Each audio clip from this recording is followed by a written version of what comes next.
Ya tabrakan, keadaan kemarin.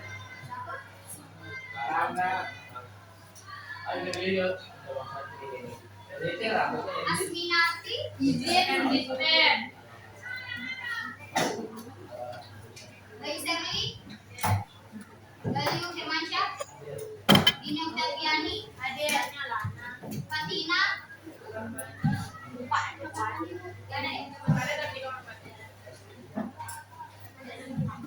Febrian Seno, Fitri Ramadhani, Inaya Sabrina, Indah Novita, Tiara Fitri, India, Muhammad Arba, guru Muhammad Iqbal, mana? Muhammad Iqbal, Hadir. Muhammad Ridho, Nafaila, Naila Mustika, Hadir. Naura Najwa, Hadir. Novaldi, Novi Hadir.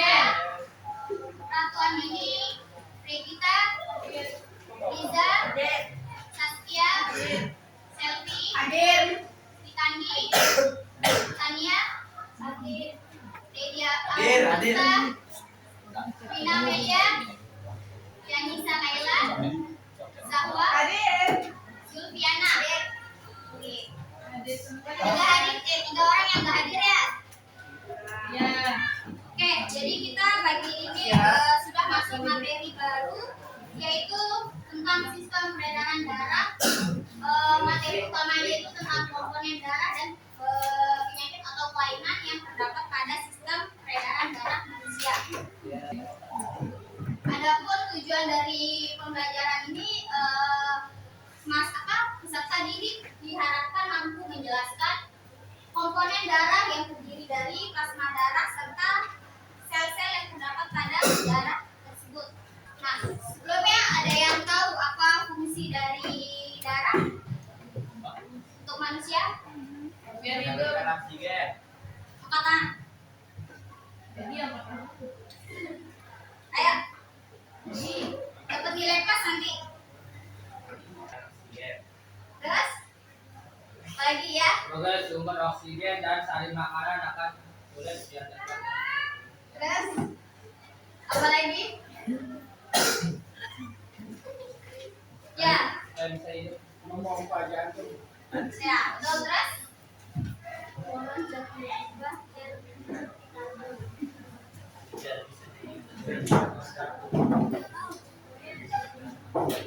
Oh iya, fungsi utamanya untuk mengedarkan darah, oksigen dan nutrisi ke seluruh tubuh. Nah, di sini darah memiliki banyak kegunaan bagi tubuh, makanya kenapa darah itu dia mempunyai komposisi yang sangat kompleks atau bisa sering kita sebut sebagai komposisi yang mungkin. Nah, apa yang terjadi manusia tanpa darah? Mati. Bunuh mas. Tanpa darah, ya tanpa darah bisa dipastikan bahwa oksigen dan makanan akan sulit diantarkan ke sini. Selanjutnya ada jenis-jenis sel darah. Apa saja? Ada yang tahu apa perbedaan dari tiga jenis itu?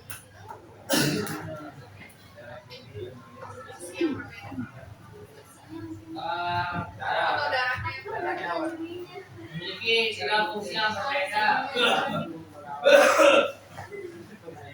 lanjut ya. Adapun definisi dari darah itu merupakan bagian tubuh yang sangat penting. Di dalam darah itu terdiri atas plasma darah dan sel-sel darah. Adapun komposisi dari darah tersebut meliputi kurang lebih 55% plasma darah dan sisanya 45% sel-sel darah yang terdiri dari leukosit. Nih, di sini ada gambarnya. Bisa kalian lihat. Sel darah merah itu sering disebut eritrosit. Nama lainnya, dia fungsinya untuk membawa oksigen, nutrisi, dan partikel sisa. Terus yang sel darah putih itu leukosit untuk pembukaan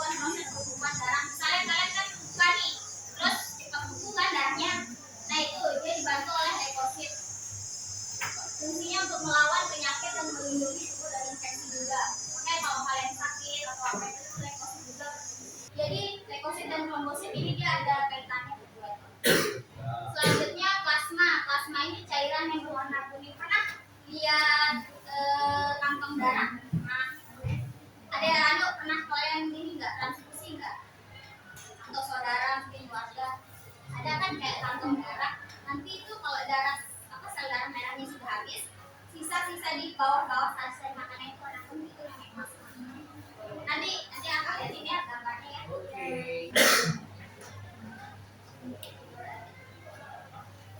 Iqbal. Muhammad Iqbal, baca. Baca, Bas. Pembekuan darah. Plasma darah.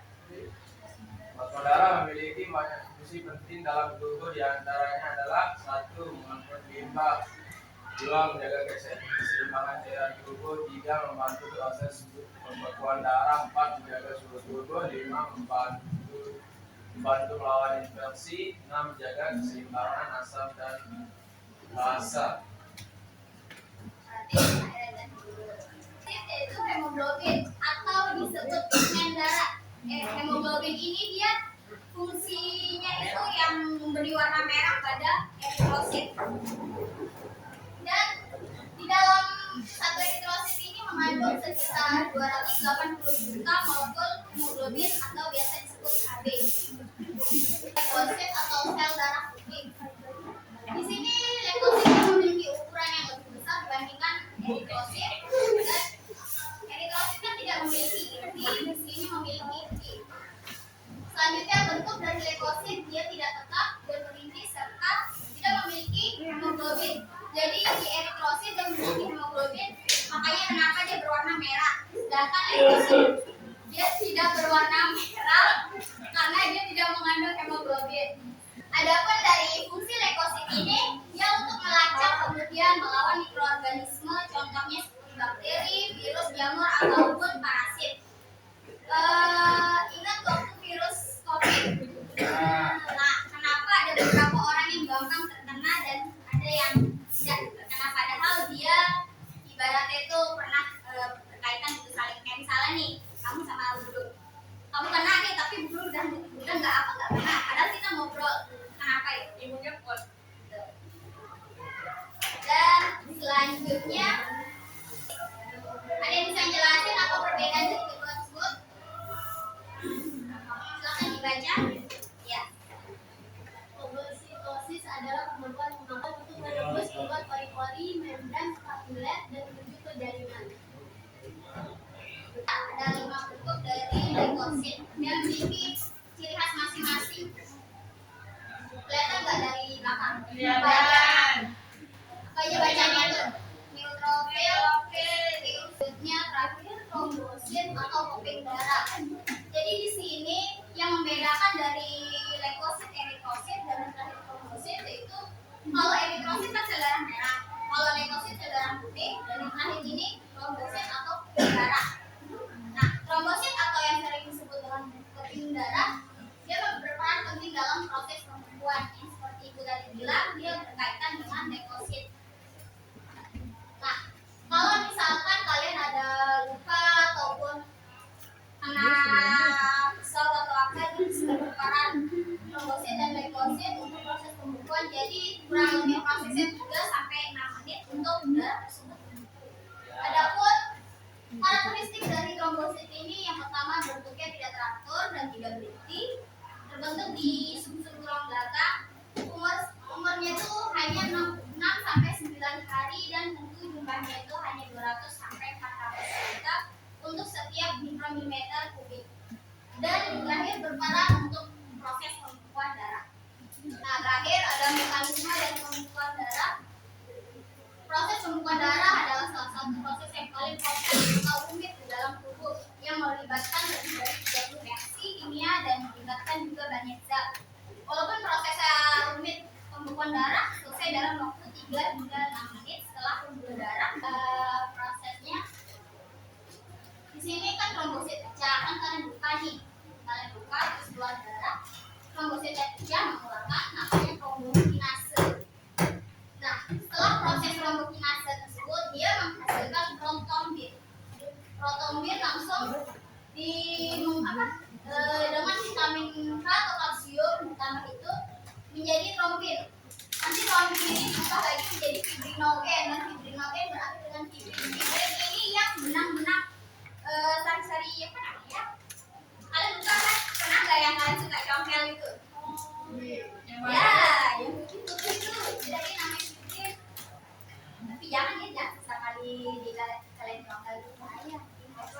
Itu udah ada gunanya.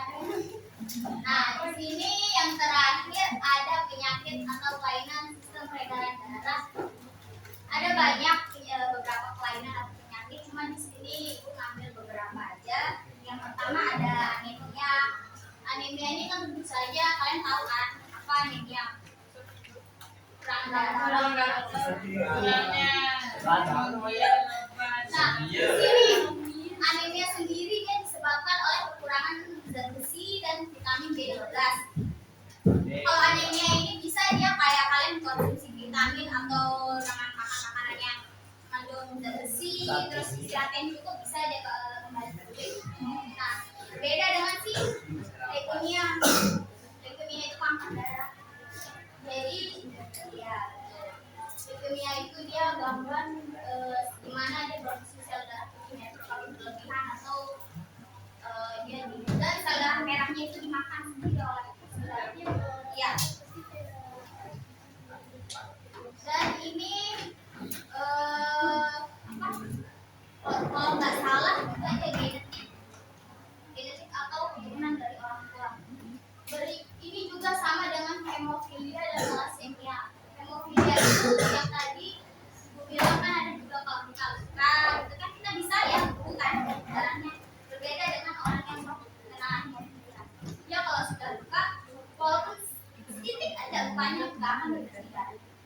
Kecuali dia itu disuntik obat. Dan obatnya itu harganya jutaan. Selanjutnya thalassemia. Thalassemia ini juga sama. Dia kelainan darah apa ya bahasa ininya, kalau bahasa medisnya itu kan dia tidak bisa memproduksi sel darah merah sendiri. Jadi kalian ini kan yang normal nih, sel darah merah itu pecah setiap kurang lebih 45 hari atau 90 hari itu pecah sendiri dan dia terbentuk ulang eritrositnya itu atau hemoglobinnya juga itu dia dari sel makanan. Tapi berbeda dengan thalassemia. Thalassemia udah pecah ya udah nggak bisa terbentuk lagi. Jadi ibaratnya itu mesinnya itu sudah rusak. Jadi harus transfusi darah dan itu seumur hidup. Dan kedua penyakit ini dia faktor genetik juga atau faktor anak. Jadi si ayah membawa sifat, mereka menikah, menghasilkan anak. Berbeda kalau ayahnya pembawa, ibunya normal, mungkin anaknya hanya membawa sifat.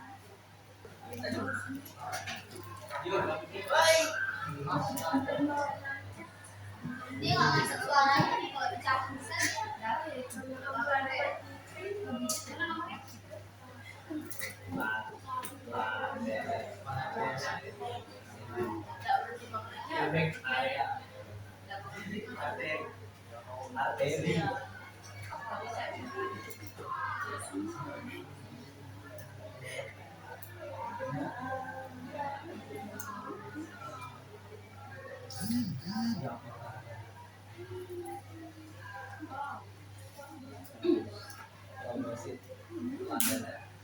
Tanya sendiri ya.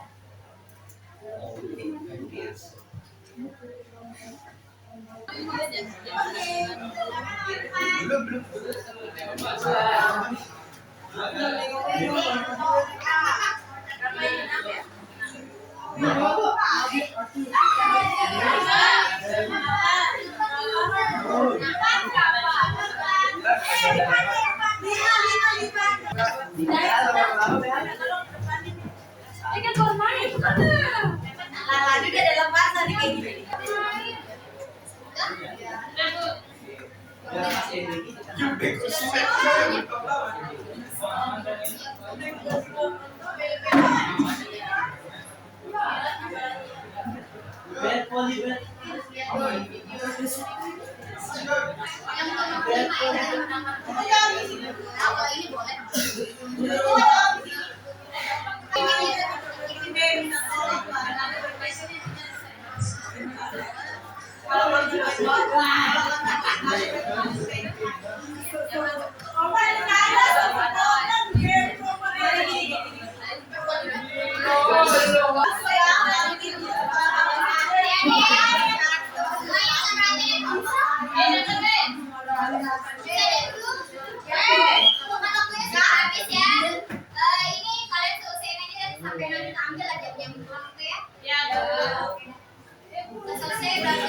Kita akhiri materi kita pada pagi menjelang siang hari ini.